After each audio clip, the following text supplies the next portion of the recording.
the writing on the wall. To those who think they fit, who can judge us all, yeah. They don't know how my people cry, oh, they suffer, in darling Bangladesh. Claim them is the end, yeah. But they will never know, for in their hearts is only gold. And what they know, what them saying is Jarrah. Walla la la, shut themselves off from the light. But hide we await the rising sun. We free people will unite and call the champion down. It takes a week to judge one another. Good morning, good morning, good morning, good morning, good morning. Welcome to your Inner City Wake Up Call. Coming to you out of the port city of Wilmington, North Carolina. I am your host, Dawood El-Amin. 365 days a year we come to you, your Inner City Wake Up Call. Sunday, February the 7th, 2016. Hope everybody's up and early, ready to move out this morning. This is coming to you at the 10 o'clock hour. Hope you're going to a place of worship. If you haven't already been, some of you went Saturday and some of us went on Friday. Sometime on the weekend, you got to check in, talk to the one who gives us life. So if you're going to do that this morning, make sure you give a prayer out for your brother. I'll be here in the studio doing what I do, staying on these lines, staying tuned. Today is Redemption, 43 Days of Thoughts and Understanding. We're coming from our book, No Covers, Volume 2, 43 Days of Thoughts and Understanding from a Black Man's Perspective. I think what I'm going to do is I'm going to bypass reading this morning. I may do that for another time, another video set. There's a story in there about the taxi cab driver and the old lady. It's posted on Facebook this morning, so you can read that. It's a good story. I put it in the book because it was very touching. I'd like for everybody to read that. And it's on redemption. It talks about redeeming, how this man, it took time to redeem himself. And sometimes we got to do that. We forget, and I'm going to bounce in. We had a couple of meetings yesterday. We forget often where we come from. And I'm talking about personal. We forget the mistakes we made. We forget. A sister said something in the meeting yesterday at the parents meeting. I got a lot from parents yesterday, just listening. Sometimes it's good to listen before you speak. And I got a lot listening, felt a lot of pain, felt a lot of frustration. What I didn't say to those in the room present were those that's in the room are not the ones causing us most of the problem. Those that are causing us most of the problem is a very small percent in our community.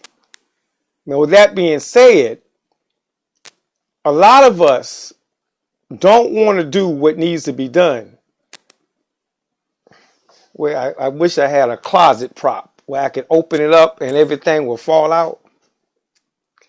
If we don't start being transparent, we're not going to solve the problems of our community. I get in trouble all the time. I've had relationship trouble because some of them say I talk too much. I tell too much. What am I telling you that he don't already know? What can I tell you about me? What can I say to you about me that he doesn't already know? So if something I say to you about me or something I say about my life or something I experience, I'm not embarrassed of it. I'm sorry. It's my life. Would I go back and change some things? Yes. You would too. But I'm not going to put it in a closet somewhere and shove it up and hide it from you or anyone else because you might not understand it or I don't even understand it. How the hell I expect you to understand it sometime? But when I leave it clogged up in the closet, I heard the word yesterday. Sam used the word hypocrisy. Yeah, that's what our children look at. They look at our hypocrisy every day. We talk about cleaning up our community. We talk about what we want to do in our community. We talk about saving our community, but they see our hypocrisy every day. We, as Scripture said, we say out of our mouths what's not really in our heart. We say it, but in our heart, are we willing to pay the price that it takes to fix the problem? And as Frank said yesterday, the problem starts here. Am I willing to pay the price to stop doing the things I know that's detrimental to me so that I can be productive in the community and grow and help someone else? Because I can't help anyone else, I haven't helped myself. But a lot of times we don't want to even take the step because that closet open. And if I step out here and help, somebody going to point to me and say, look, he do that. Yeah, but they got 3 fingers pointing back at them. Let them point. Let them point. The problem still has to be fixed. It still has to be solved. Men, come on. We can fix this. We talk, but we can fix this. Yes. Just go out and do the job. Gideon only needed 300 men. It don't take that many. If we go out and find some kind of way to make a conscious effort to hit these streets every day, we ain't got to go through the school system. We ain't got to go to the media. We don't have to go call a meeting. All we got to do is get up off our butt and go to the streets where we know where they at, because we know. Why? How we know? Because we was there. And we forgot. We was right there. We know where they at. And if they're in their houses, we can go to the door and find them. We know where their mothers are at. And as I told the sisters yesterday, you got to let us do this. You can't be so selfish. Yes, you can't be so caught up in self that you don't want yet, because there's not that many. We don't have enough. They're locking them up. They're putting them away. We don't have enough manpower. We need all hands on deck. Every hand we got on deck to go solve this problem and fix our community. And it's going to take some time. Yes. It's going to take some sacrifice. It's going to take some nights cutting some games out. Going to cut some activities out. Cutting some pool out. Some bowling out. Some TV out. It's going to take time and energy. If you really want to do it. But we just want to yap. No, it ain't going to get nothing done that way. If we really want to do it, it's going to take some sacrifice. And it's going to take some family pain. Not being together as much, because we got to go out and fix it for our next generation, because if we don't fix it, we leaving them nothing. And we're looking at them asking, why are they doing what they doing? Because we ain't left them nothing. They have nothing. Nothing to look forward to. Well, no reason why they want to get out of our community and get out in another community so fast and go and don't come back. That's why. It's nothing. Nothing for them to do. And then they look at us. We lie, we cheat, we steal on each other. We talk about each other. We don't like each other. Walk past each other and have an attitude over what? Yes, attitudes over what?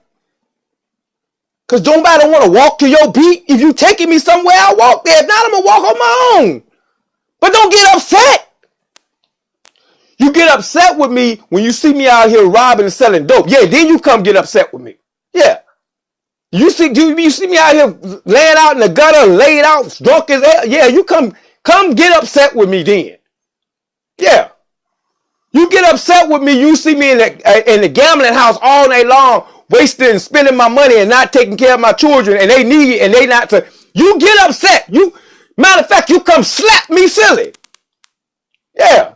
You get upset when I'm not taking care of my health.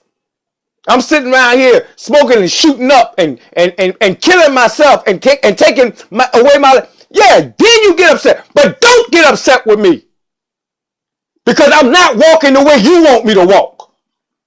You have no right to get upset with me then, because I won't follow what you call leadership. And I decide I want to do it this way. You have the nerve to get upset with me? Where are you leading me to? Nowhere? You have no right to get upset. Don't get upset with another man that's out and he's trying to help the community. I don't have a right to get upset with any other program out there. It's your program. You do what you can do best. I don't have the right to sit and talk about that's your agenda. I'm on my agenda. And he's on his agenda. If we all headed, if it's about saving lives, if it's about building a better community, what was it, Elijah? Yeah. Well, go ahead and Castro, or Elijah, go ahead and light and wreck that ram. Go ahead, set it afire, set the sacrifice afire. You call on what you do what you do, and go ahead and do it. Poof. I'm going to call on mine. I'm going to tell you to go ahead and wet it 12 times. And let's see. That's all. And if it produces fire, if it produces results, don't get upset. Old Pharaoh gonna cut the man's hands off on the left and the right hand side. He gonna get mad at his practicing priests because their Moses' rod swallowed up their rod. He gonna get mad at them. Don't get mad at them. You the one gave them the rod in the first place. Get mad at yourself for worshiping that false idol. Don't get upset because Moses come in and he got a better plan and his rod is stronger and he's moving. You gonna get upset with him for trying to save lives? Man, we silly sometimes. But I still love you. That's the craziest part. I still love you. As crazy as we are. Because I know we didn't get this way overnight. And I know it's not going to change overnight. It's going to take some dedication.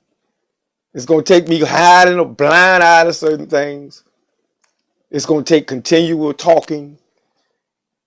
It's going to take love to build what we want to build. And that's a better community. We got to support one another in righteousness. I never will ask you to support me in wrong. Matter of fact, if I'm doing wrong, I don't even come around you. I stay to myself when I do wrong. But when I'm right, when my soul is cleansed, when my eyes are clear, when my heart is pure, oh, I won't hurt you. Because it's then that he's guiding me. And if you can't see that, I really feel sorry for you. But I'm going to keep running. I'm going to keep running. I'm going to keep trying. And I'm going to keep striving to redeem myself. It's about redemption this morning. To redeem me. I ain't worried about you. I got to worry about me first. If I redeem me and you redeem you, then he's not going to need redemption because he's going to look at us as a perfect example. That's my son. Yeah, he's going to look at us as a perfect example of what men and women should be about and what we should look like in serving humanity and serving God. I hate to get personal this morning. I hope I didn't hurt anybody's feeling. It's just a passion in me sometimes. I love my community. I love you, my people. And I just want us to be the best that we can be. And to build a strong community that's unparalleled to none. That no one can match us in strength and power. I'm your brother, No Covers. As always, keep running. I love you. Peace and blessings.